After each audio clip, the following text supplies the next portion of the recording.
Buenos días.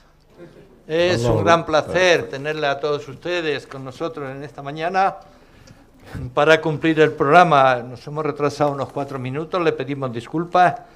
Entonces tengo el honor de presentar al doctor don Ramón Ferreiro y también a la gran amiga, profesora doña Aida de Ferreiro.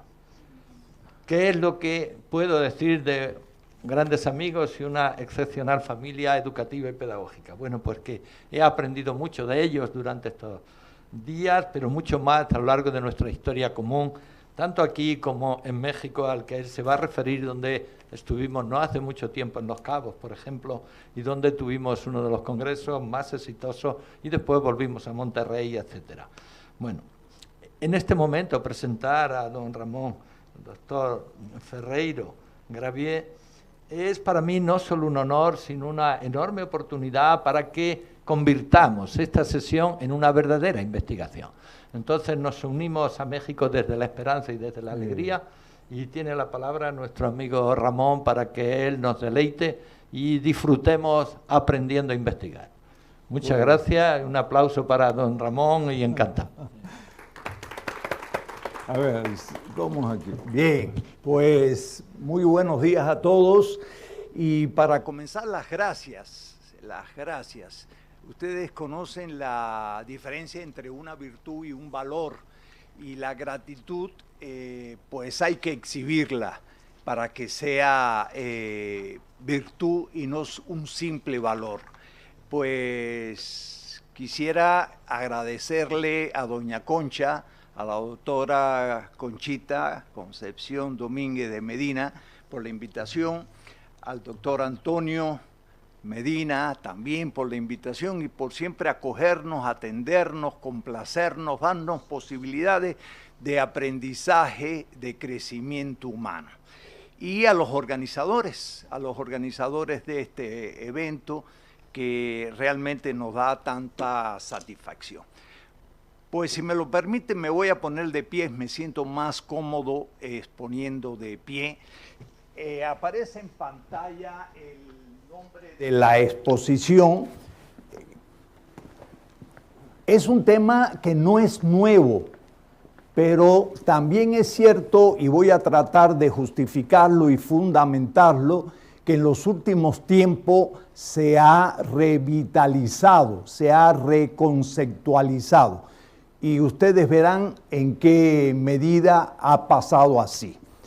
Esta expresión que se proyecta en pantalla es muy común para los anglosajones, pero también para nosotros, ¿verdad? Los que hablamos el castellano, los que hablamos el español.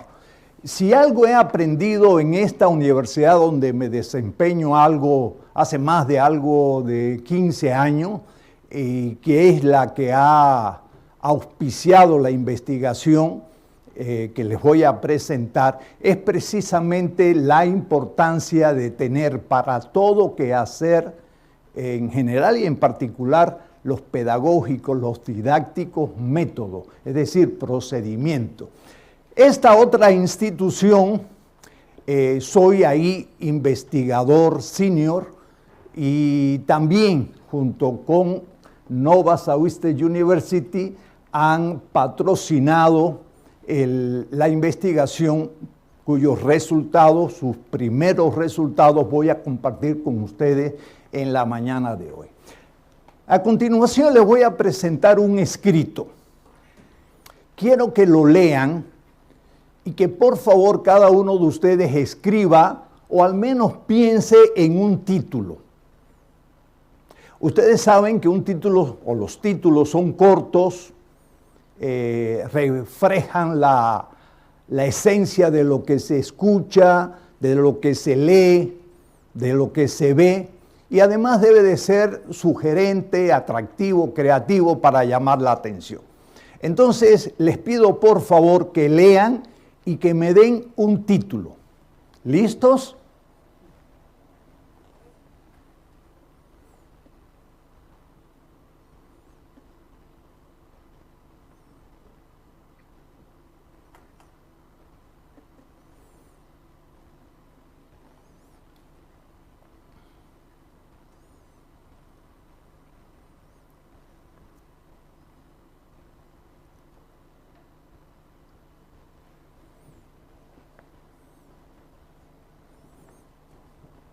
Muy bien. ¿Quién me da un título? ¿Cómo titular ese pequeño relato? El pez que muerde la cola. Pues muy bueno. Muchas gracias. A ver. Mi propósito. Muy bueno. Bien. Un tercer título a ese relato. ¿Quién me lo da? El negativo. El negativo. Bien, bien. Bueno, el relato es de este autor que ustedes conocen. Lo invito a abrir el teléfono celular y buscarlo. A ver, tomen su celular, conéctense y empezamos a trabajar con él como elemento, instrumento de búsqueda de la información. Y búsquenlo. Es un filósofo, pensador italiano que en su gran legado, entre otros, pues nos da este pequeño relato, que es un pretexto para lo que quiero pues plantearles a ustedes. Miren, yo soy profesor de esta universidad y es la universidad que tiene la escuela de educación más grande de Estados Unidos. Es una universidad privada sin fines de lucro. El doctor Samuel Henton nos ha visitado 1, 2, 3 veces. Lo hemos tenido por allá. Y la especialidad nuestra, en lo que yo trabajo, es la formación de doctores en educación. O sea, la mayor cantidad de maestros, directores de escuelas que estudian en Estados Unidos doctorado en educación, lo estudian con nosotros. Muy bien. Pues dicho eso, les quiero hacer una pregunta.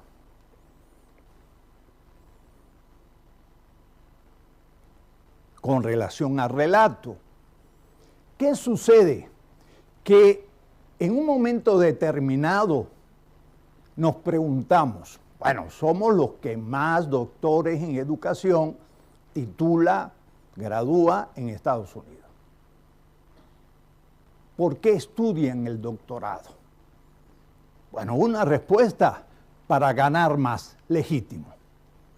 Otra, para ascender en escalas, es decir, ocupar otras posiciones, legítimo. Pero la vida es mucho más allá. Y el ejercicio de una formación tan noble como la docencia, la educación, es mucho más. Pero a su vez, muchos de ellos, un porciento muy grande de ellos, estudian financiados por el gobierno federal, que les da o becas o financiamiento a muy bajo plazo, que diga intereses. Y en un momento determinado, pues empiezan a llamar la atención. Tenemos tantos doctores en educación y, bueno, ¿cuántas publicaciones tenemos? En las revistas referenciadas, indexadas, ¿cuántos libros? ¿Cómo está la producción intelectual? Pero más aún, se empiezan a preguntar, ¿y las patentes? Las innovaciones, los inventos. Pero más aún, ¿cómo está el aula? ¿Cómo está el salón de clase? Bueno, en términos estadísticos, se producen artículos. El magisterio norteamericano produce artículos. El magisterio americano produce también libros. Pero en proporción, en el país de la estadística, eso es poco. Y sobre todo lo que duele es el aula, el salón de clase, que no cambia a la velocidad, a la celeridad que debe hacerlo. Entonces, es necesario que ese círculo, que el pez no se coma su cola. Es decir, que el estudio de un doctorado en educación vaya más allá. organismos internacionales lo plantean. Lo siguiente, lo que les voy a decir ahora. Por ejemplo, el sector, la sección de educación del Banco Mundial. También lo plantea la UNESCO, la UNICEF. Y lo plantea esta consultoría inglesa. A ver, búsquenla en su teléfono. Hagan como hacen los milenios, los Y, los NET, que no hay cosa que uno dice que no la corroboren, comprueben, buscan en sus teléfonos. Esa consultoría inglesa produce cada cierto tiempo un informe. Los dos últimos informes los tienen ustedes acceso a él. A esos informes han sido muy divulgados y hay una expresión, ¿cuál? El adagio McKinsey. Y está ahí resumido.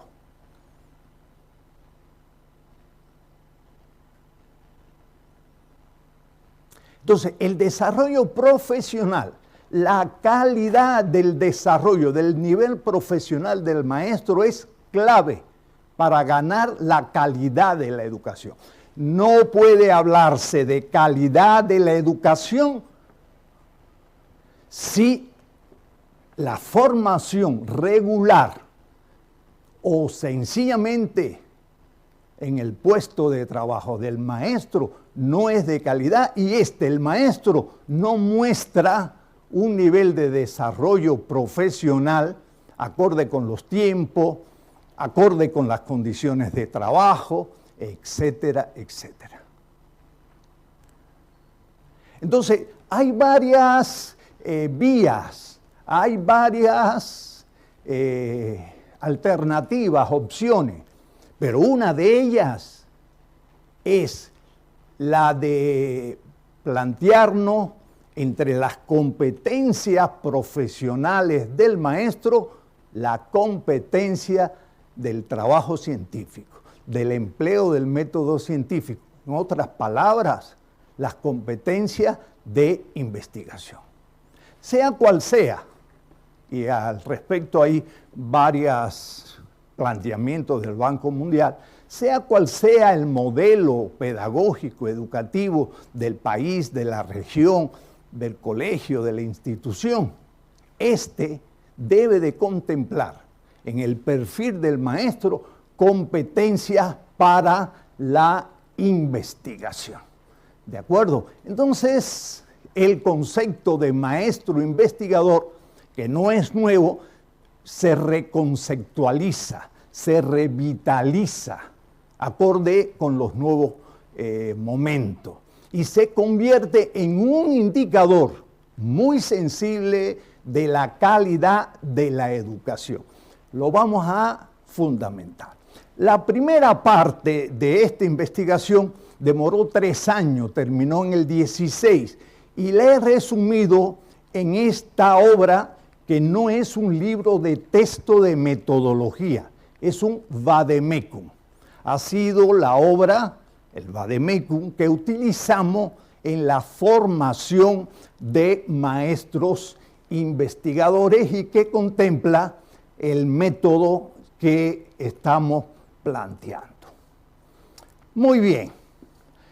Ahora, si queremos formar maestros e investigadores, si queremos realmente que en la formación doctoral de doctores en educación, esto permita una práctica profesional encaminada a la innovación, al cambio, a la transformación de lo que se hace, hay una condición primaria, esencial. ¿Cuál es? Darle reset, cambiar el paradigma de lo que entendemos y cómo hacemos investigación en educación. Así nos lo planteamos a nivel de escuela, de facultad de educación. No podemos seguir enseñando metodología de la investigación como lo hacíamos. Hay que cambiar la forma de hacerlo e incluso de orientarlo, incluso de orientar los trabajos de tesis, las trabajos de tesis de doctor, etcétera, etcétera. Muy bien. O sea, cambio de paradigma. Cambio de la forma de concebir hacer investigación en educación. De manera tal que ésta rebase la teoría, siempre necesaria, imprescindible, y vaya a la práctica, al cambio de las condiciones existentes.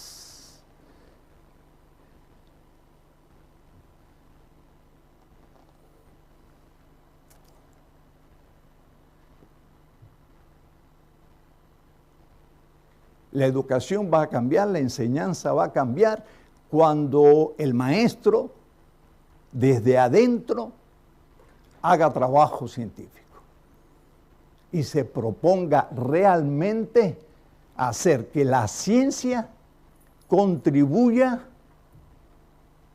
mediante su trabajo profesional a la innovación. Bueno, ya hicimos el ejercicio, volvemos a hacerlo. A ver quién me da el título más sugerente, más creativo. Acuérdense que cuando planteamos un título, entre otras operaciones mentales, hay análisis, hay síntesis, hay abstracción, hay generalización. O sea, es un ejercicio muy bueno plantear títulos. ¿De acuerdo? La mesa anterior lo hizo muy bien. A ver, un título, por favor. Lean y me dan un título.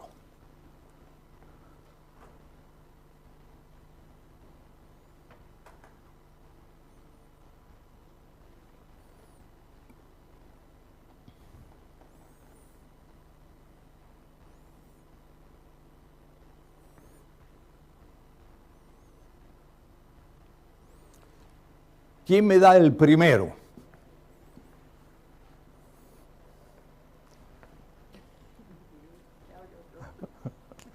Es que me dejaste motivado. ¿Quién da el primer título? A ver.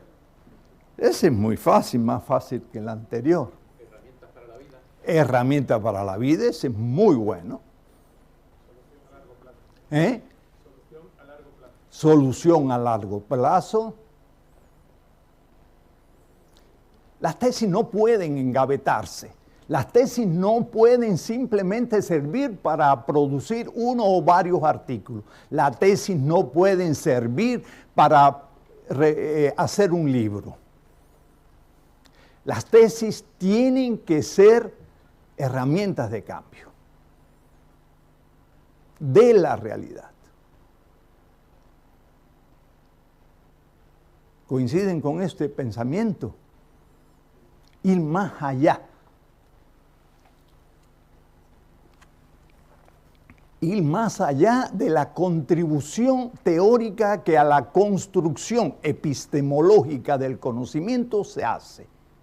Tiene que haber como dos caras de una moneda, la otra cara, ¿cuál? La contribución a la transformación de la realidad. Esa moneda tiene dos caras. Por una parte, contribuir a la construcción social epistemológica del conocimiento. Pero la otra cara, contribuir a la transformación de las condiciones de la realidad. Entonces, llegamos a un acuerdo. ¿Qué tipo de investigación hacemos? Bueno, educativa, pero aplicada. Y todas las tesis tienen que girar en ese sentido, tienen que tener ese approach, ese enfoque, esa orientación aplicada. Pero ¿qué entender por aplicada? ¿Qué entender por aplicada?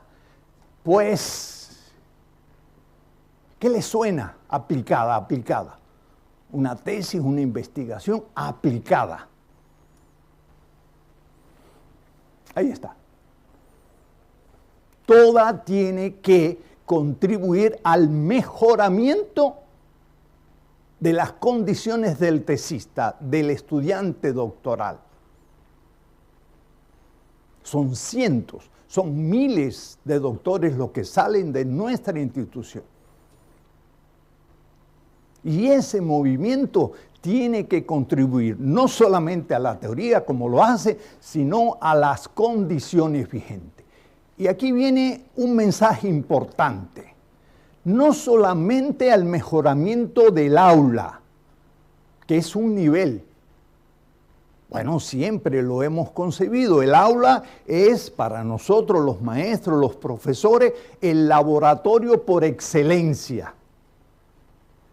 Pero el trabajo, el desarrollo profesional del maestro no se puede restringir al aula. Hay problemas que tienen que ver con la institución y que inciden en el aula. Muchos problemas del aula no se resuelven por problemas de la institución. Pero más aún, hay problemas que son de la comunidad, que hay que entrar a resolver del entorno, porque si no los de la institución o los del aula no se resuelven. Entonces aquí la imagen del lente zoom, ¿se recuerdan del lente zoom que tienen las cámaras? Es decir, ese ajuste constante a la realidad. Muy bien. ¿Un nuevo concepto? No. Y le voy a dar algunos datos, sin pretender hacer un recuento histórico de antecedentes. Algunos datos. Pero sí, le repito por tercera vez, que en la actualidad se revitaliza, se reconceptualiza. Para mí, el primer antecedente está aquí. Las obras completas de Vygotsky están en español por la editorial Progreso. Son varios tomos.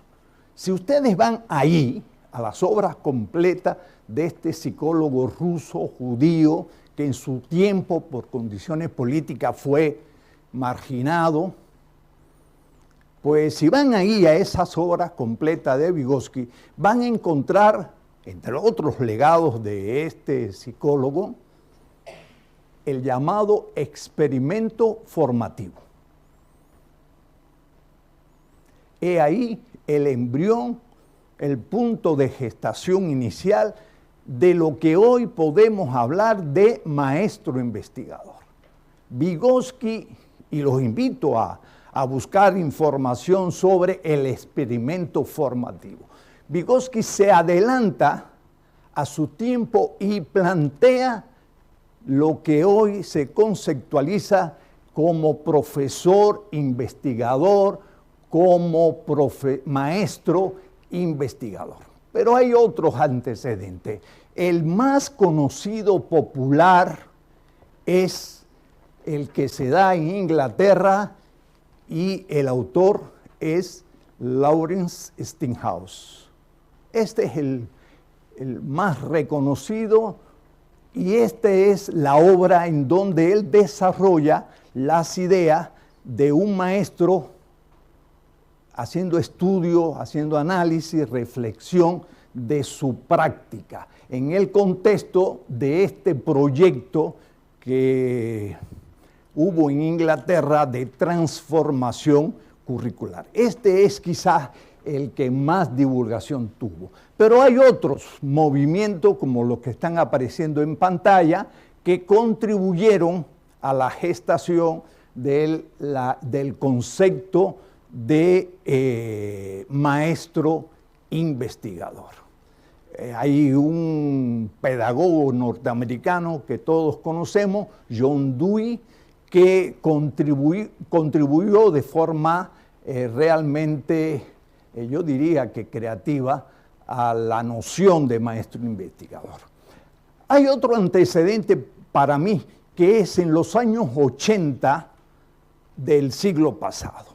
Hay un movimiento importante en la psicología, que es el movimiento cognitivista, el paradigma cognitivo, que, bueno, algunos de los representantes, algunos aparecen ahí en pantalla, que plantean, hacen una gran síntesis y plantean, entre otras cosas, de acuerdo a los paradigmas, a las teorías, tipos o perfiles de maestro y plantean cómo el maestro investigador es, pues digamos, un grado superior en ese devenir de la ciencia, planteando las cosas como deben de ser. Bueno, otro hito en esto de los antecedentes son los aportes de la investigación-acción. A ver, lean por favor.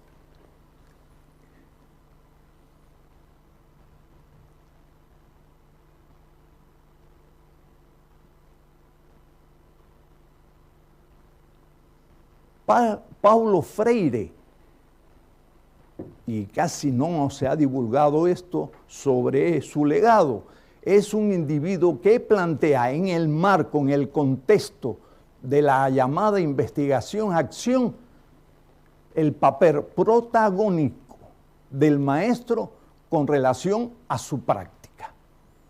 Poco conocido, poco divulgado, pero hay más que elementos suficientes que apuntan a que Paulo Freire, brasilero, pues lo hizo. Hay otro elemento que quiero destacar, y un amigo, también de Samuel, y no sé si tú lo llegaste a conocer en alguno de los congresos, Luis Alberto Machado, lamentablemente fallecido el año pasado, líder de un movimiento de democratización de la ciencia bien interesante. Él tiene, lo pueden buscar en su teléfono ahora mismo, 2 libros importantes. Uno, La democratización de la enseñanza, y otro, La revolución de la inteligencia. Pero, ¿por qué lo menciono? Porque en ese esfuerzo por democratizar la ciencia en general, y como decía Machado, democratizar la enseñanza en particular, el papel de maestro como investigador de su práctica es primordial. Y aquí le presento otro antecedente, ya más reciente. Vendrá 20 años. La revolución en la metodología de la investigación de la ciencia social. Y ahí estamos, los educadores. Y miren el desglose. Llegó un momento en que se le dijo no al método hipotético deductivo. Hasta entonces queríamos aplicar el método hipotético deductivo propio de las ciencias naturales en nuestras investigaciones. Y es como meter Madrid en Toledo. No cabe Madrid en Toledo. No es posible investigar la realidad social mediante un método cuantitativo hipotético deductivo. Pero se plantearon diferentes enfoques, la diversificación de medios e instrumentos, etcétera, etcétera. Ese movimiento, esa revolución en la metodología de las ciencias sociales tiene nombre, y yo escogí uno porque soy fan de él. Búsquenlo en su teléfono celular, pónganle rostro a ese nombre, síganle. Tengan al menos de sus obras de metodología una como cabecera. Es sin duda un gurú en cuanto a metodología de la investigación. Ya lo buscaron en sus teléfonos. ¿Qué edad aproximada tiene? ¿Qué generación es? A ver, ¿quién lo buscó?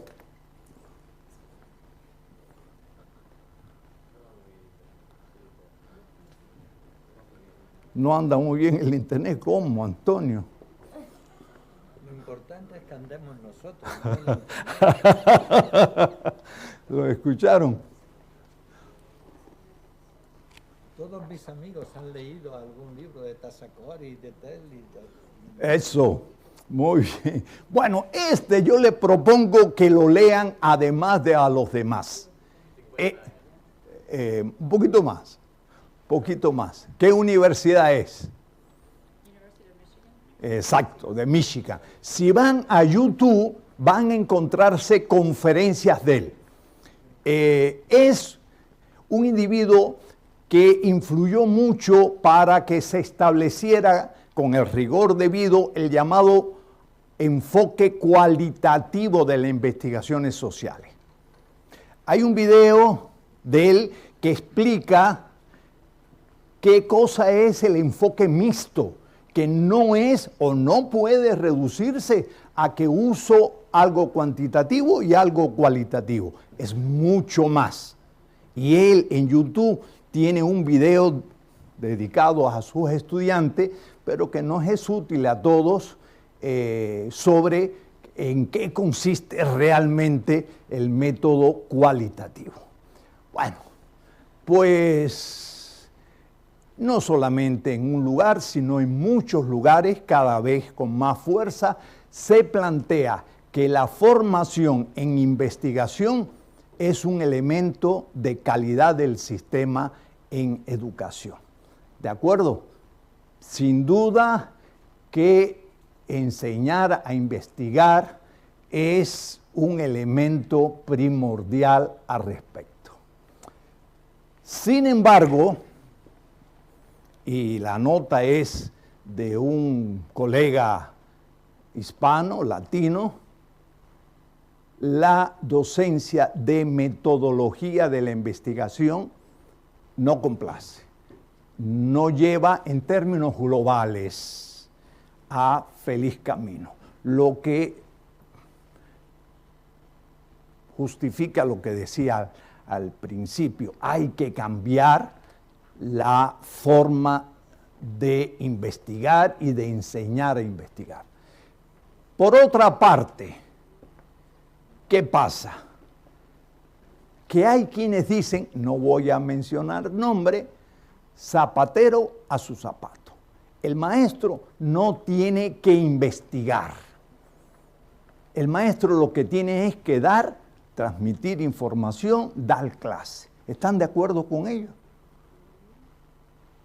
Pero hay hoy por hoy gente, autores de artículos y quizás de algún capítulo de otro libro que dice zapatero a su zapato. El maestro no debe de investigar. Por lo tanto, ¿quién debe de hacer la investigación? Otro desde afuera que venga al aula, a la escuela, a investigar. Ahora, si nosotros somos del criterio de que entre las competencias del maestro debe de estar la competencia de la investigación, nosotros entre todos debemos aclarar qué entender por competencia. ¿Estamos de acuerdo? ¿Qué entender por competencia? Entonces, no hay de otra. Yo les voy a dar un minuto para que con el compañero que tengan más cerca, ustedes platiquen, hablen qué es una competencia, cómo definir una competencia, qué entender por conferencia. Un minuto para intercambiar ideas. A ver, Antonio, tú y yo. La clave de la competencia es la síntesis de un nuevo pensamiento que se proyecta en una acción y se fundamenta en un valor. Muy bien. Donde esa competencia uno la reconoce como lo más importante que puede ser. Muy bien. Investigar es convertir nuestro trabajo en un enriquecimiento de saberes. Por eso yo decía ayer a continuo. No vamos a quitar los saberes. Y ese es el eje que deberíamos decir. Entonces, uno adquiere la competencia de investigación cuando convierte la pregunta y el camino de la superación del conocimiento permanente orientado a mejorar la práctica. Ahí está la cosa. Si quieres me ayuda, que yo tengo un libro de este tipo que te diré, hay que acabar el 30 de noviembre. Hablamos de eso. Ok, muy bien. Muy bien. Muy bien, siempre da satisfacción intercambiar con un colega amigo que está cerca, ¿verdad? Ahora, fíjense, primero lo primero, vamos a plantear algunos puntos. Yo puedo tener un excelente tutorial software sobre cómo cocinar y aprobar el test, el quiz que me pone el tutorial, el software al final, y no saber cocinar. ¿Sí o no? Yo puedo perfectamente saberme el código del tránsito y no ser capaz de obtener el permiso, la licencia, ¿cómo decimos? El carnet de conducir. O sea, que una cosa es que tú tengas conocimiento, información, saber, a que tú seas capaz de hacer. ¿Sí o no? Muy bien, muy bien. Entonces, miren, un porciento muy elevado de nuestros estudiantes, los nuestros, confeccionamos un test de 100 ítems, incluso le hallamos confiabilidad previa, validez previa, todos esos constructos que garantizan su viabilidad como instrumento. Bueno, nuestros estudiantes tienen información, saben de metodología de la investigación. Sin embargo, no saben investigar. O les cuesta trabajo investigar.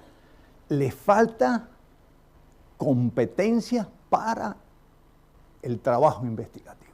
Les falta competencia para la investigación.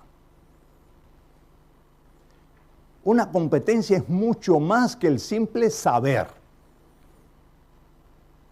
¿De acuerdo? Puedes saber sobre la cocina y no cocinar. ¿De acuerdo? El gusto viene. ¿De acuerdo? Muy bien. O sea que incluye toda una serie de comportamientos y nosotros le damos paso al comportamiento incluso no observable. Ahora, dado nuestra orientación teórica, vemos la competencia en general y en particular las de la investigación educativa aplicada, muy ligada siempre a la actividad. Porque la naturaleza de la actividad que se realiza determina en determinada medida la noción de competencia. Aunque es una la noción de competencia, esta se adecua al tipo de actividad. Y no es lo mismo hablar de competencias culinarias o para cocinar que competencias para la docencia, que competencia para la investigación de la competencia. Nosotros escogimos 3 orientaciones teóricas que aparecen ahí en pantalla. La segunda es muy importante, de un autor que se llama Alexei Galperin, que es la teoría de la actividad, por lo que les decía hace un rato. Y la tercera es bien importante, que es el legado de Brunner, Jerome Brunner, fallecido lamentablemente el año pasado a una edad avanzada, que entre otras cosas nos dejó el concepto de andamiaje, de scaffolding. Porque en la formación de investigadores tenemos que crear estructuras de apoyo, andamiaje. ¿Para qué? Para que logre, ¿se recuerdan el relato? Logren pescar para toda la vida. Logren hacer las cosas para toda la vida. Y que no sea con la entrega del título de doctor el que ya se puede decir que él está preparado para un trabajo de investigación. Muy bien. Ahora, ¿cuáles son? Aida les va a dar en este momento el primer resultado, uno de los resultados de los primeros 3 años de este trabajo que estamos realizando. Durante los 3 primeros años nosotros fuimos capaces de plantear precisar 20 competencias para la investigación. Vamos a conocerlas. Se le está entregando el material. Fuimos capaces de precisarla, fuimos capaces de definirla. Ahora miren la población que participó, ahí está, mediante la cual nosotros precisamos esas 20 competencias. ¿Cuántas son? ¿Cuántas competencias? 20. Las precisadas durante estos 3 años. Competencias para la investigación. Ahí aparece la muestra que fue objeto de estudio para la recolección de la data. Y les voy a informar más. He aquí los instrumentos que utilizamos para precisar esas 20 competencias para el trabajo de investigación educativa aplicada. Entonces, ahora que yo quisiera, por favor, yo quisiera que ustedes las leyeran a manera de, es un pretexto de que ustedes las conozcan y que en una de las columnas hagan una valoración personal de cada una de ellas. ¿De acuerdo? O sea, tiempo para conocer las 20 competencias y también para hacer una valoración a partir de su referente de cada una de ellas. ¿De acuerdo? Manos a la obra. Ahí está. Antonio, déjate fuera.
Lo hacemos individualmente, ¿verdad?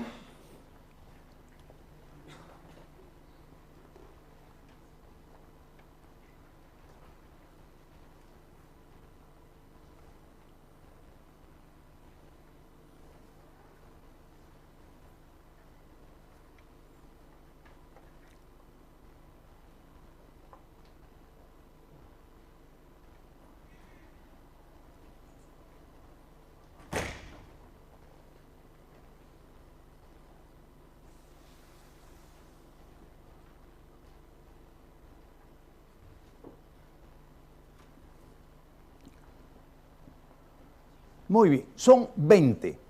3 años nos llevó y he aquí los que participaron en precisar en nuestro contexto, en nuestro ambiente y dado la finalidad que tenemos en mente, esas competencias. Y he aquí los instrumentos que utilizamos para la recogida de esa data, que nos permitió precisar esas 20 competencias. ¿De acuerdo? Las vamos a retomar de inmediato, pero en los focus group que hicimos, varios, surgieron 3 cosas que quiero, a manera de paréntesis, comentarle. Una, ¿lo conocen?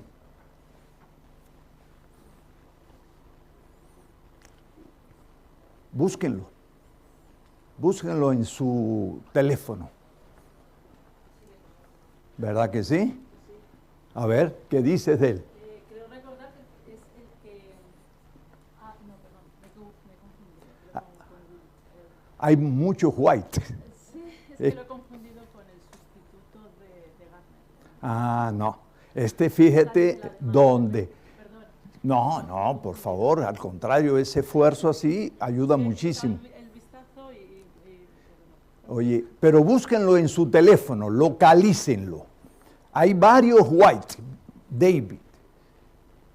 Este señor hace unos años puso el dedo en la llaga y dijo, si queremos ser investigadores, si queremos hacer ciencia en la educación, no hay de otra. No podemos ser simples, meros visitantes. Tenemos que ser residentes digitales. Ser residentes digitales. Entonces, nuestros estudiantes no pueden ser visitantes digitales. Tienen que ser residentes digitales. Y él argumenta muy bien el por qué nuestros estudiantes, los profesores universitarios, los asesores de tesis, tienen que ser residentes digitales. Yo diría ciudadanos digitales. No es posible hacer ciencia visitando de vez en cuando el entorno digital. ¿De acuerdo? Esto, y él, bueno, aquí es una síntesis, él plantea, miren cómo lleva a los visitantes y miren lo que dice de los residentes. Es un extracto. Ahora, él, como buen inglés, es ácido y es provocador además. Y todo esto lo escribió en su blog. Localicen el blog y visítenlo con frecuencia. Es joven, pero muy talentoso. Es joven, pero tiene la virtud de expoliarnos, ¿no? De hacernos pensar a partir de provocaciones teóricas y también prácticas. Esta es la dirección electrónica, llévensela.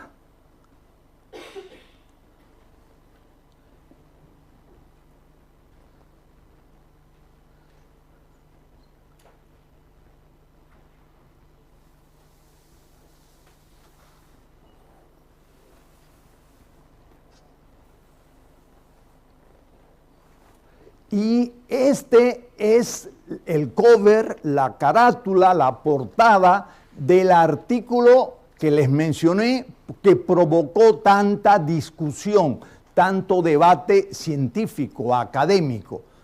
Entonces, ¿cuál es el mensaje? Bueno, pues entre otros, no se puede hoy ser investigador en general y en particular de la educación de espalda al entorno digital. Hay que ser residente según este joven y talentoso profesor universitario inglés. Muy bien, es realmente un punto de referencia.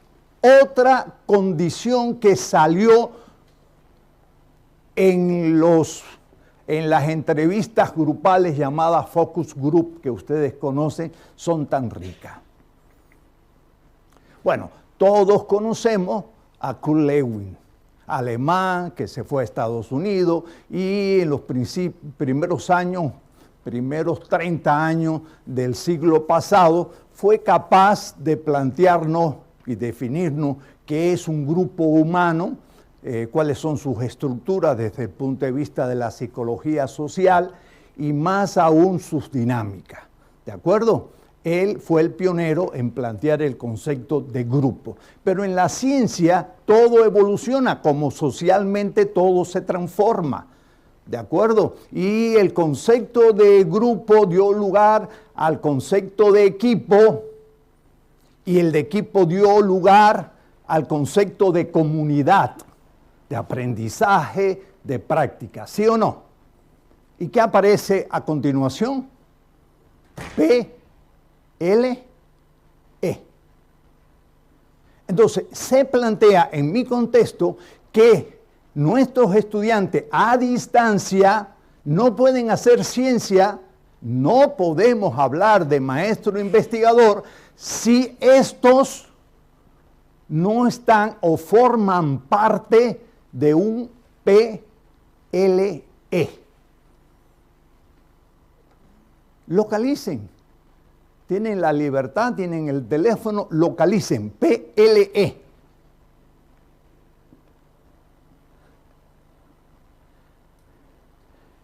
Es la evolución del concepto de grupo, es la evolución del concepto de comunidades. Retoma lo mejor de la ciencia en cuanto a grupo, equipo y comunidad. En este entorno que nos movemos todos, en donde lo digital tiene un espacio y brinda beneficio. O sea, ambientes personales de aprendizaje. Si condición tiene que tener un estudiante de un doctorado, si condición tiene que tener un maestro investigador, es la de pertenecer a una comunidad virtual de aprendizaje, donde el intercambio y la cooperación es frecuente entre todos los miembros de esa comunidad. Recuerden, la ciencia hoy no se hace en solitario. La investigación no se puede hacer en solitario. Hay una contradicción en estas instituciones como la mía, que da el título de doctor en educación, porque se le pide que haga una investigación en solitario. La ciencia es un fenómeno social. La ciencia necesita, exige el intercambio de ideas, de opiniones, de puntos de vista, valórame, yo te valoro, etcétera, etcétera. Entonces, sin duda que esta noción relativamente nueva, pues puede ayudar considerablemente a ser maestros investigadores y hacer que nuestros tesistas realmente logren esa cooperación entre todos ellos que trabajan sobre un problema determinado, sobre una temática determinada, etcétera, etcétera. Esta es la segunda condición que salió en esos grupos de enfoque que le llaman, ¿verdad? Y es una manera de aprovechar estos recursos que no son simplemente recursos sociales, son recursos que deben de estar en función de nuestros trabajos de tesis, de investigación, etcétera, etcétera. Muy bien, tercera condición que salió, no son competencias, aunque tienen que ver con el desempeño para la investigación. ¿Me recuerdan cuál fue la primera?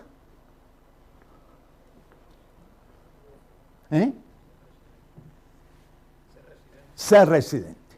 Muy bien. ¿Y la segunda? Exacto. Formar parte de una comunidad virtual de aprendizaje, de cooperación, de trabajo, de intercambio. Y la tercera es esta.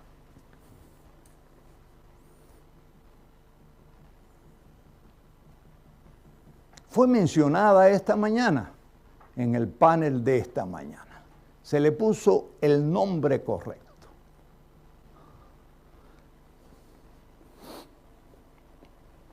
O sea, lo que tú haces siempre es valioso, pero si tú reflexionas sobre lo que haces, cobra más valor.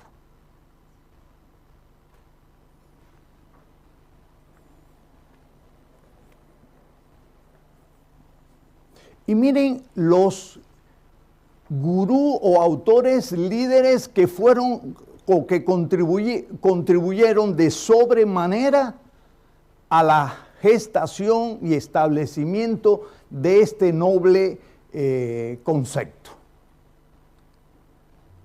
Si quieren realmente hacer una inversión en lo que realmente, no de manera light, sino rigurosa, significa para la vida en general, pero para el trabajo académico y científico, la metacognición, aquí lo tienen. Sobre todo los dos últimos. Bueno, quien, entre comillas, popularizó, para no decir comercializó el concepto, fue Flavel, en los 70. Y el que lo trabajó fuertemente fue Arthur Costa, que como ustedes saben fue entrenador de la NASA.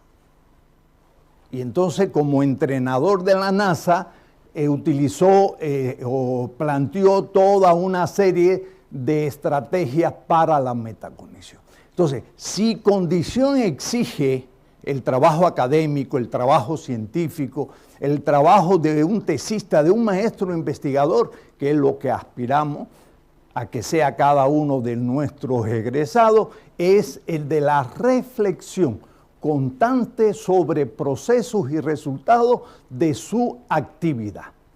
Muy bien.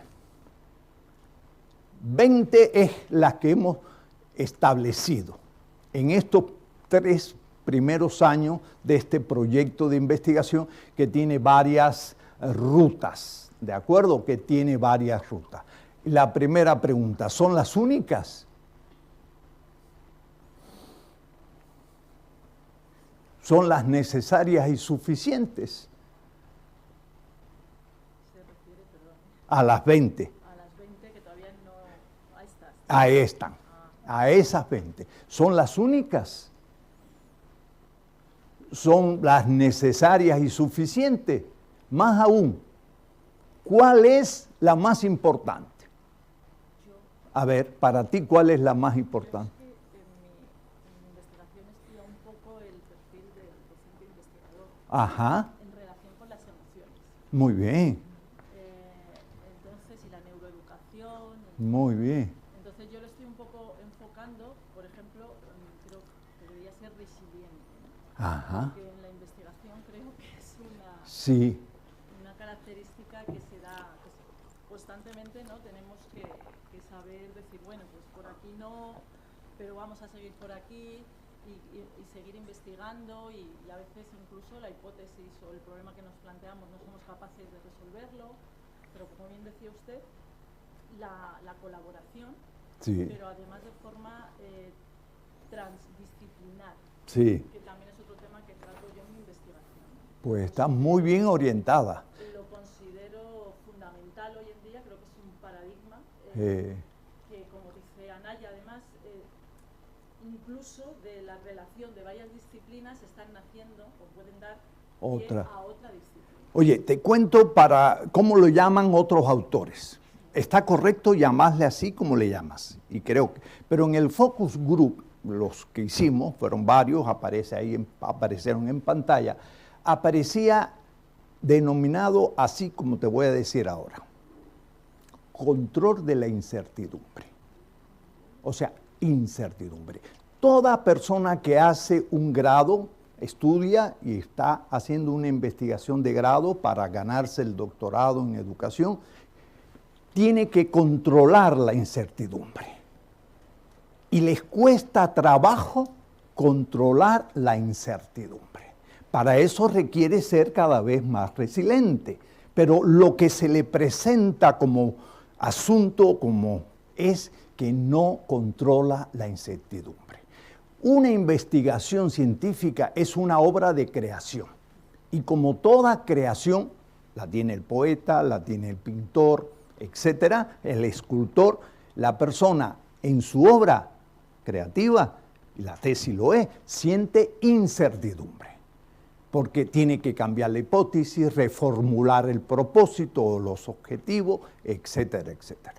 Entonces, si algo padecen los estudiantes doctorales es que se les desborda la incertidumbre. ¿De acuerdo? Y para eso necesitan ser resilientes.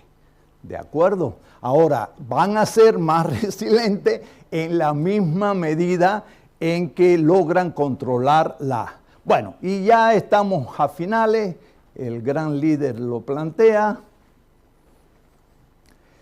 El orden que se las presentamos significa algo. El orden. O sea, están ahí las 20. Basta con el hecho de tenerlas identificadas. Bueno, pues son algunas de las cuestiones. El efecto, porque paralelamente a la determinación de eso, tenemos 4 grupos en Estados Unidos en que estamos formando maestros e investigadores y 1 en Colombia, en la Universidad Minuto de Dios. Y miren los efectos que durante estos primeros años hemos logrado con ese trabajo.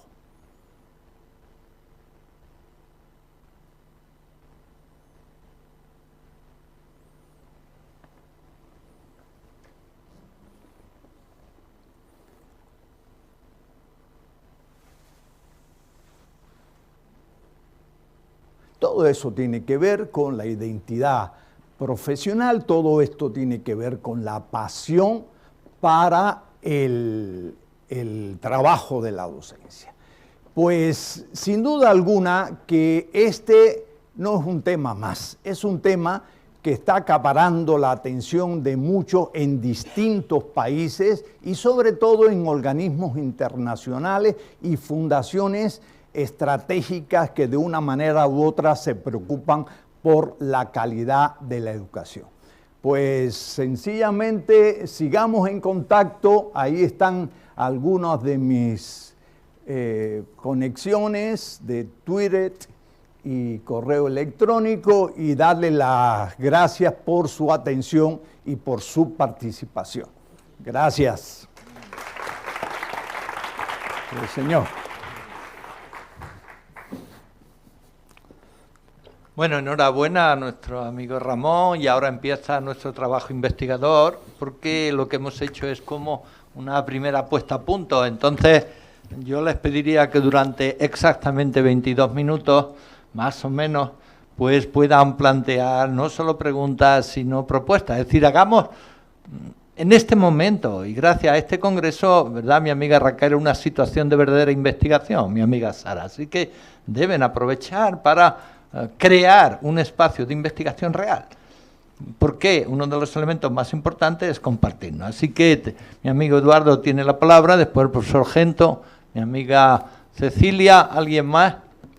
Bueno, pues Eduardo, adelante. Nicolás Eduardo tiene la primera pregunta para que su trabajo sea magnífico. No, un momento, mi amigo, déjele al joven Eduardo, Nicolás Eduardo, tiene la primera pregunta porque no solo levante la mano que le vea.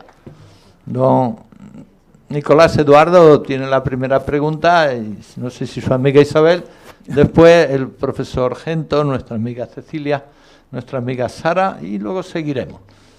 Muchas gracias. Plantean todas las preguntas seguidas, mi amigo va tomando nota y hacemos ese trabajo de aprendizaje colaborativo intenso. Vamos. ¿Vale? Adelante, Eduardo. Yo tomo apunte. ¿Tuvo de alguna manera bases en el trabajo de Ibáñez sobre las competencias? Ibáñez. Sí. No lo conozco el señor. Si me da la referencia, con gusto lo consultamos. Sí. Ahorita la busco. Bien. Bien. Después, Eduardo, vas a dar tú también la respuesta para apoyarnos. Muchas gracias. Amiga Cecilia e inmediatamente nuestro amigo Samuel. Bueno, ¿te lo decía por la deferencia esa que tienes con las damas? Sí, por supuesto. Gracias. Bien, en primer lugar, bueno, yo creo que el doctor Ferreiro es un poco como el buen vino, ¿no? Que con el tiempo mejora en calidad. Efectivamente, siempre que he tenido la oportunidad de escucharle, he quedado deslumbrado por su competencia, por su capacidad de comunicación, por su saber, etcétera, etcétera, y cada vez mejor. De manera que, en todo caso, enhorabuena al doctor Ferreiro, a quien quien coordina esta sesión y a la universidad en general. Bueno, su disertación me produce pues muchas reflexiones, ¿no? Pero una que para mí sería el punto de partida. Yo, a lo largo de mi ya dilatada vida profesional, he llegado a una conclusión. El maestro siempre investiga o no sobrevive. Me explico.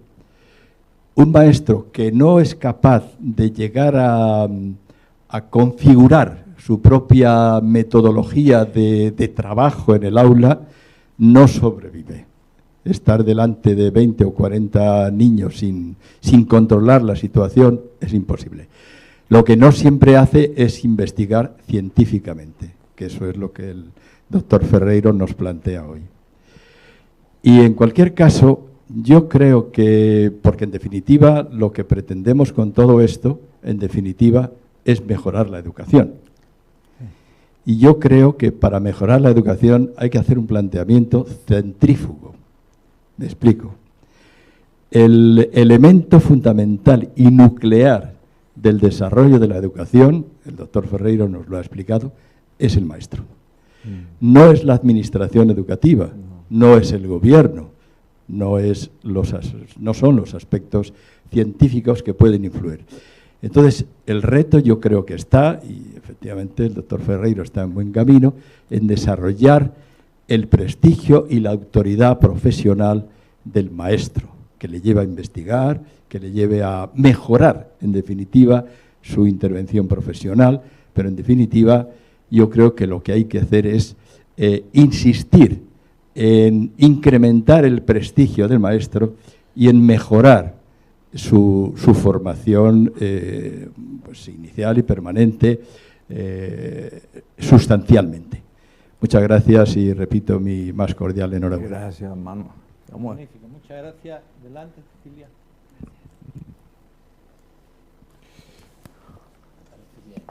Bueno, me uno a los elogios del profesor Gento y quiero retomar nuevamente el documento de las 20 competencias. Y cuando las miraba, puse un doble visto en dos de ellas, en alto, la de identificar el problema de investigación y encontrar evidencias que justifiquen el problema de investigación. ¿Por qué? Y regreso al aula. Y también ha sido toda una lección, profesor Ferreiro, esto de que cuidado, nos restringimos al aula y no hacemos una trascendencia, digamos. Y regreso al aula, ¿por qué? Porque me parece que cada vez menos nuestros estudiantes preguntan. Nuestros estudiantes ya casi no preguntan. Y cuando uno reflexiona sobre ello, piensa, ¿pero qué pasa? Que es que la realidad no los sorprende. ¿Por qué no preguntan los estudiantes? Y entonces, por supuesto, allí viene toda una clase que el profesor habla, bla, bla y más bla, y el estudiante sigue sin preguntar. Entonces, elegí esas dos porque creo que se acercan, cuando usted decía se echa de menos alguna competencia, me parece que esa competencia de que el estudiante retome nuevamente las ganas de preguntar. Creo que, y estoy hablando del estudiante de grado, que progresivamente llegará, tenemos la necesidad de que comience a hacer sus investigaciones y llegará a las investigaciones mayores. Pero con esto de que se interese por preguntar. ¿Por qué no pregunta? Muy bien. Las dos personas, adelante Raquel y mi amiga Sara. Y Manuela, muy bien. Adelante, aproveche, ya que pasa cerca. Vale. Pues primero Gracias, Manuela. felicitarlo, profesor, siempre es estimulante escuchar sus propuestas, siempre se aprende algo nuevo.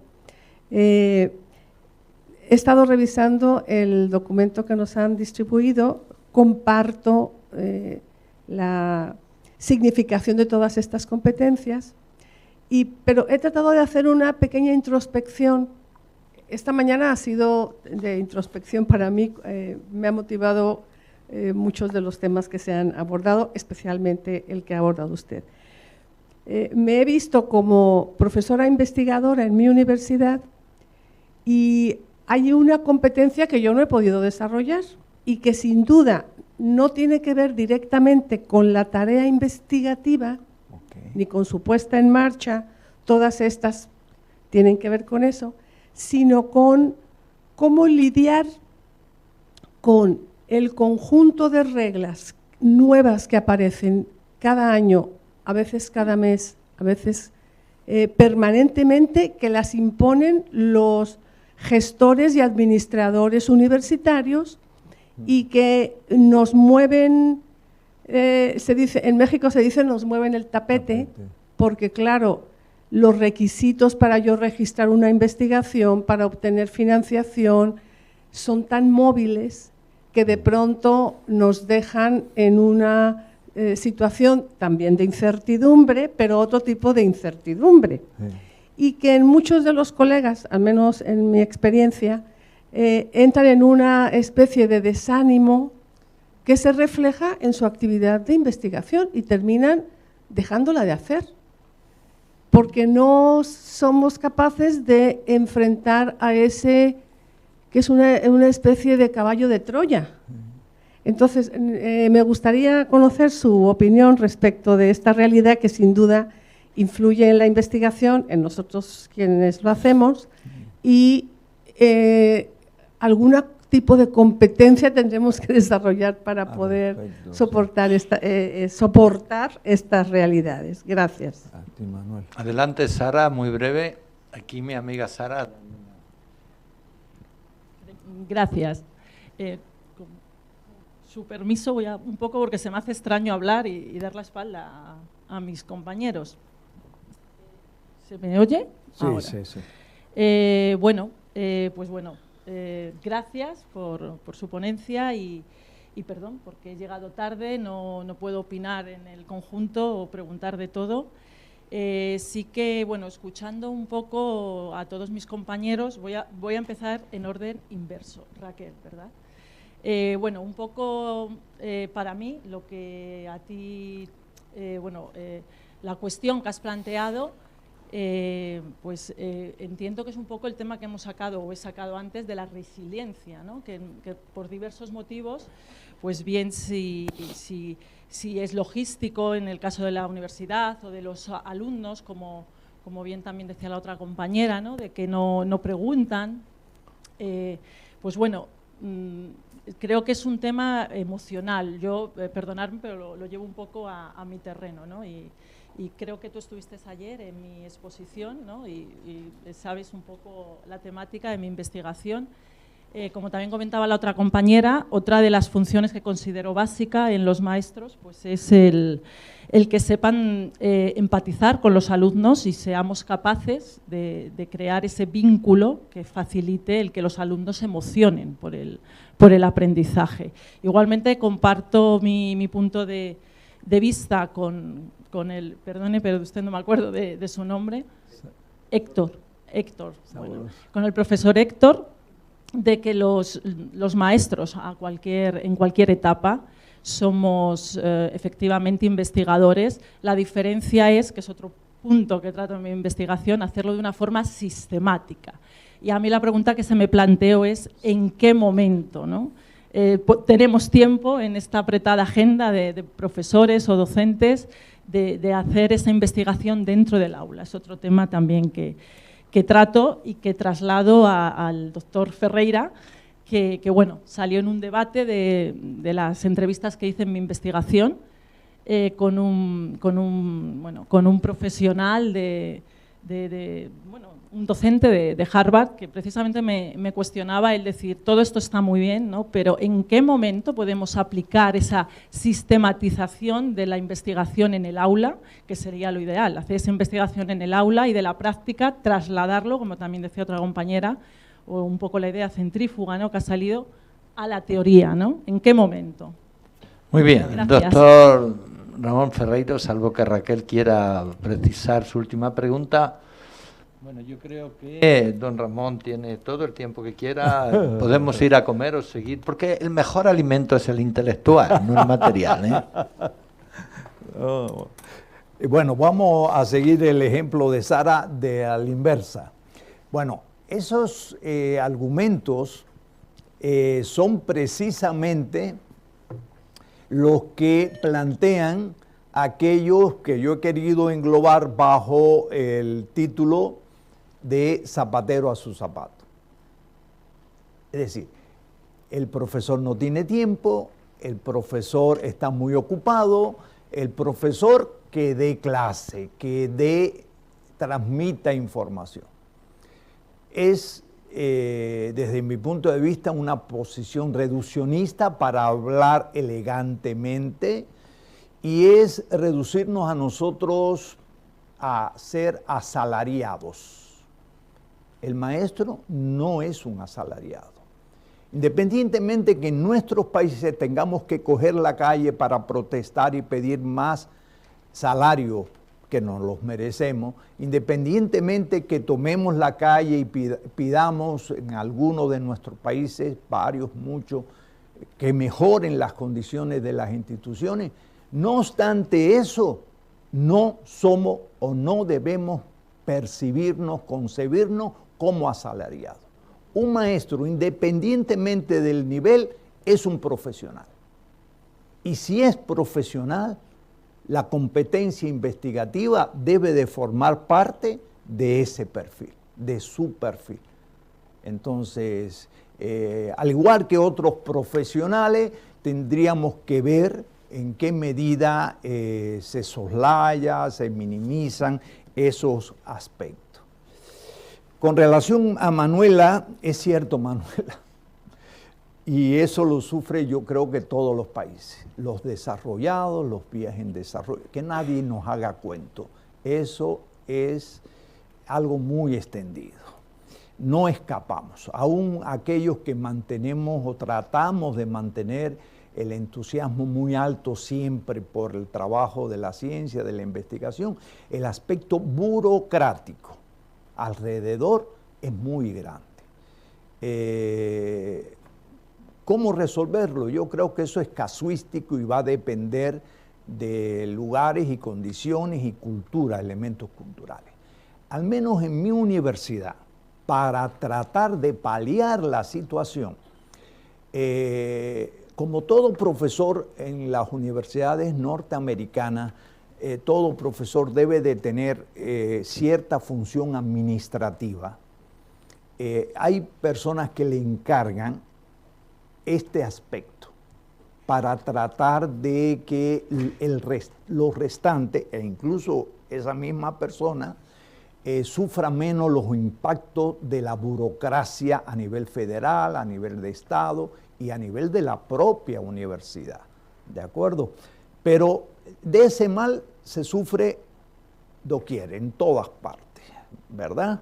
Y por eso es que es necesario el antídoto de la pasión por la investigación y la creación a nivel de instituciones de sistemas de reconocimiento, de premio, etc. Hay investigaciones que demuestran que los maestros y los investigadores vivimos más por el reconocimiento que por el salario. Porque si fuera por estaríamos en otros lugares. ¿De acuerdo? Entonces, por una parte, tratar de que haya un comodín, alguien que trate de enseñarnos la nueva aplicación, el nuevo procedimiento, nos los dosifique, nos los haga más potable para uno tener un menor choque ante esa burocracia, y por otra parte los sistemas de reconocimiento para que uno siga con el aliento en alto para continuar el trabajo de la investigación. En esta experiencia en Colombia, por el tiempo no he presentado, pero hemos creado unos videos promocionales de maestro investigador, y estamos utilizando el sistema de recompensa, digamos, de reconocimiento para crear lo que se llama la contaminación positiva, y que cada vez sean más los que quieran estar en este movimiento de maestro investigador. Muy bien, Cecilia, comparto plenamente.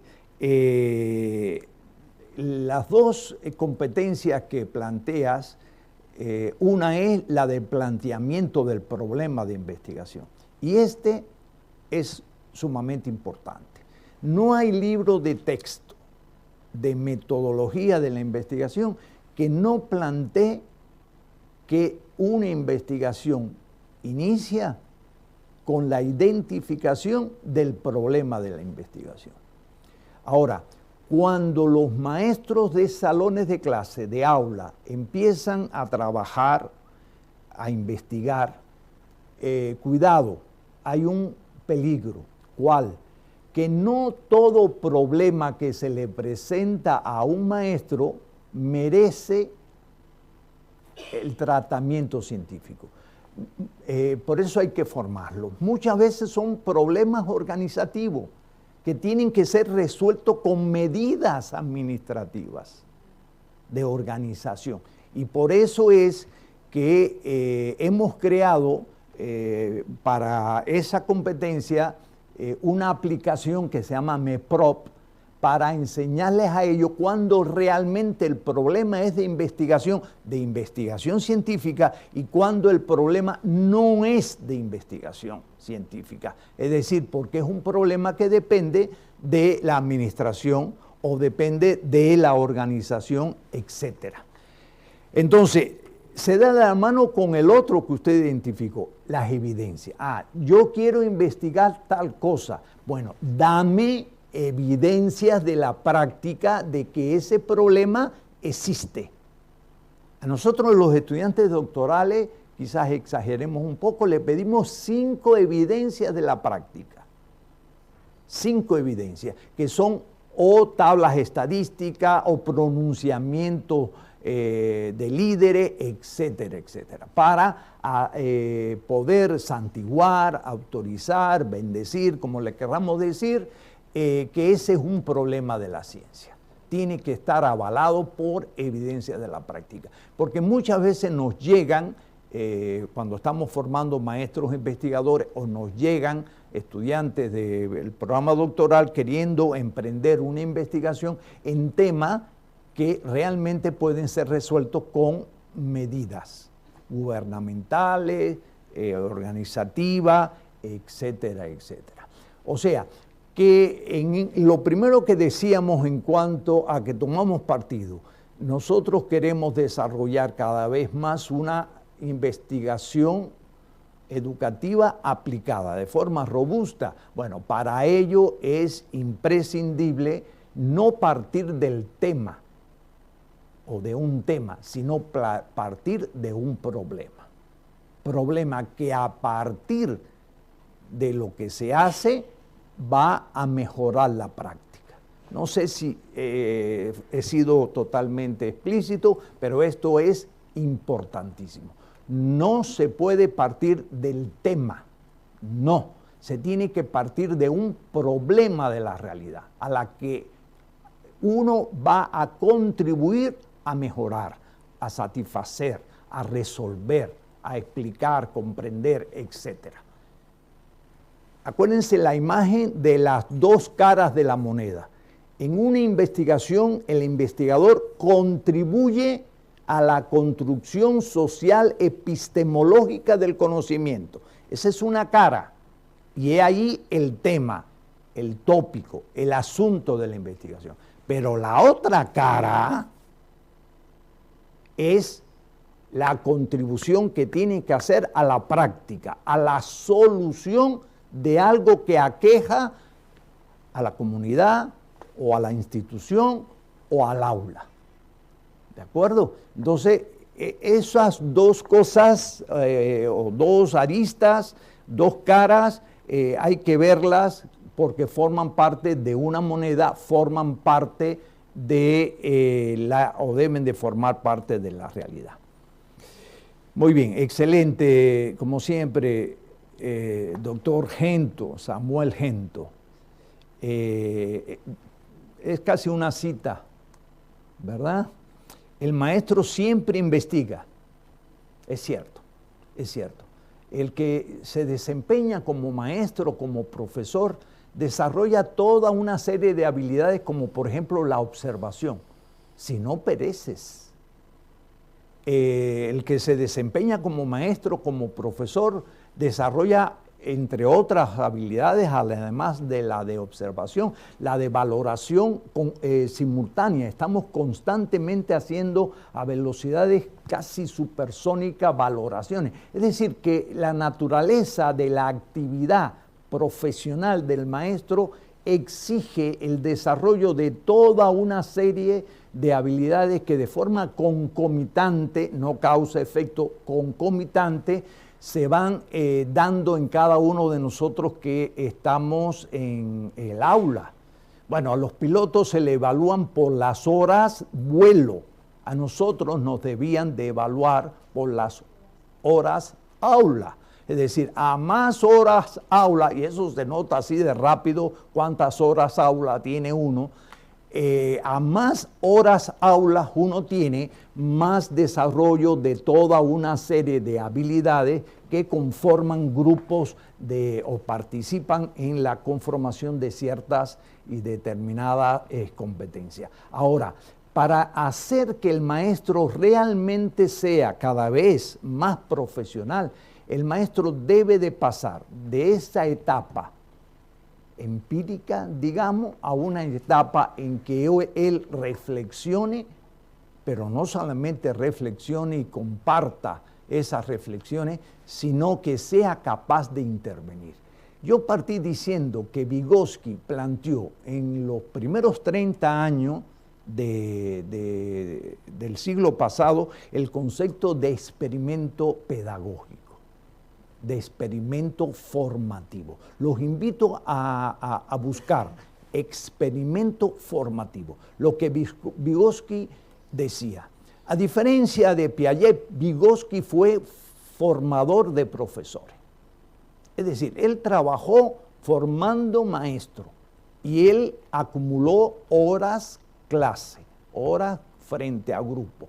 O sea que su discurso está matizado extraordinariamente por la práctica pedagógica. De otra forma no hubiese podido plantear el concepto de zona de desarrollo proximal y toda una serie de constructos teóricos que nos dejó.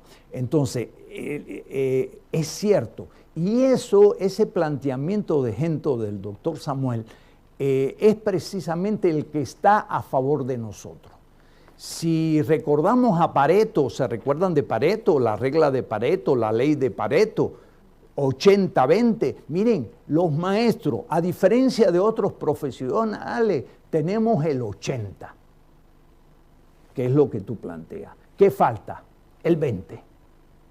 Es decir, si nos remitimos a esa imagen del 80-20 de Pareto, el profesional llamado maestro, el magisterio, tiene un 80, porque la actividad, la propia actividad que realiza todos los días le da el 80. ¿Qué resta? El 20. Es decir, vestirlo, darle el oficio del investigar. O como ustedes llaman, el arte de investigar. Gracias, Samuel. No sé si me falta algo. No le falta nada porque nuestro amigo Eduardo y yo vamos a seguir trabajando. Mi amiga Rosa, no sé si alguien quiere los minutos finales decir algo, pues...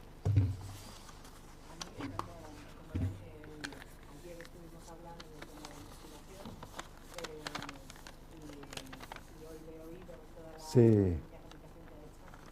Totalmente de acuerdo con lo que está trabajando. La única parte es que como iniciamos este proyecto en Castilla-La Mancha, vamos a comentar, estamos, como estamos un poquito perdidas también nosotros, siempre vamos a echar manos de nuestros profesores de la universidad para poder estar trabajando con ellos y que nos apoyen, nos acompañen en esta aventura que hasta incluso desde a nivel de consejería pues es muy difícil empezarlo porque no existe esa mentalidad del maestro o docente investigador, no existe. Por lo tanto, hasta incluso nos está costando dentro de somos asesoras, cómo vamos a trabajarlo, tenemos que tenerlo muy claro para poder gestionarlo. Muy bien. Entonces, muchos de los aspectos que has estado comentando nos sirven perfectamente para iniciarnos. Y luego, como vamos a estar con el apoyo de ellos, pues...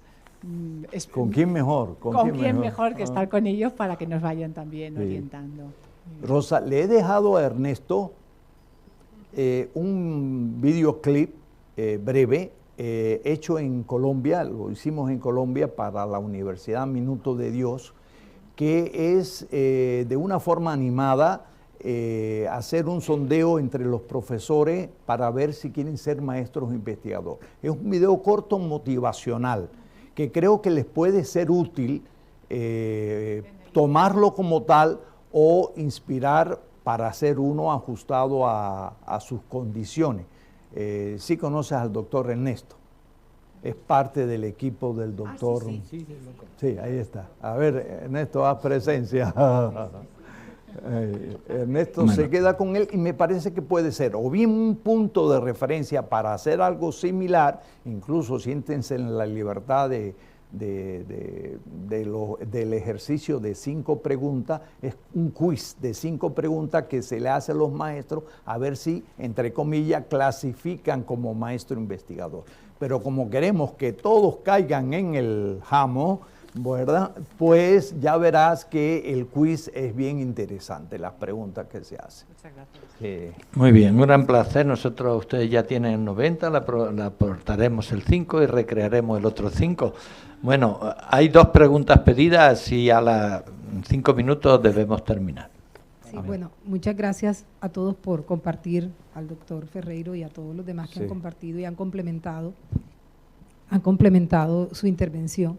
Al escuchar no puedo dejar de pensar en algo más y tiene que ver con precisamente la gestión de recursos, porque pareciera que cada vez existieran muchos menos recursos para investigar o están muy focalizados hacia unas áreas específicas y eso lo estamos viendo tanto a nivel nacional como a nivel internacional, como también lo vemos en nuestros contextos, en mi caso en el contexto colombiano, que pareciera que para el próximo año Colciencia no va a tener fondos y bueno, renunció y todas estas dinámicas. Entonces, allí las inquietudes y que me surgen y es, bueno, ahora hay que ser mucho más creativos y dentro de esas competencias también es una pregunta y también es como, ¿cómo entra dentro de las competencias el saber gestionar recursos para la investigación?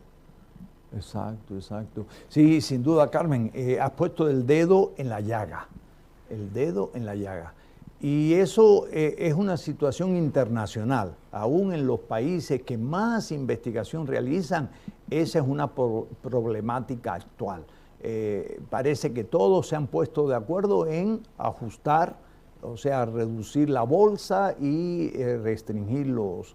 Ahora, en el trabajo con maestros y en las investigaciones y demás, hay que tener algunas cosas como punto de referencia. 1, los organismos internacionales. Si uno los conoce y se acerca a ellos con proyectos bien elaborados, proyectos, lo que le llaman proyectos de acción, ¿de acuerdo? Dan recursos. 2, las fundaciones internacionales de prestigio tienen dinero. Igual, localizarlas, ¿de acuerdo? Localizarlas. Y si se les acerca con buenos proyectos de acción, dan los recursos, ¿de acuerdo? O sea, que nosotros los maestros tenemos que aprender a buscar recursos, a gestionar recursos, ¿de acuerdo? No todos tenemos la competencia, ya que hablamos de competencia, de elaborar formalmente esos proyectos, pero por eso se exige el trabajo en comunidades de práctica, es decir, el trabajo en cooperación. La noción de maestro investigador implica el trabajo en comunidades. La ciencia no se hace en solitario. La ciencia es un proceso sin duda social, pero uno tiene que cada vez, y es parte de esto de lo que es ser maestro investigador, saber recabar, buscar los recursos que se necesitan. Ayer se hablaba, por ejemplo, de investigar sobre el género. Hay más de una fundación que da recursos al respecto, incluso internacionales. Lo que hay que saber presentarle esos proyectos. Es decir, tienen su ABC y si se le agarra el paso, esas agencias, esas fundaciones, esos organismos dan dinero. Quizás no tanto como hace 5 o 10 años, pero lo sueltan el financiamiento. Muy bien, un gran placer, un gran aplauso. Aliméntense, ya lo han hecho intelectualmente, investiguen y piensen las subcompetencias de esa gran competencia que aprendamos a investigar. Bueno, doctor, un gran placer. Muchas y que gracias. Tengan una buena tarde y gracias. Seguimos en 2 horas. Muchas gracias, señor. Muchas gracias.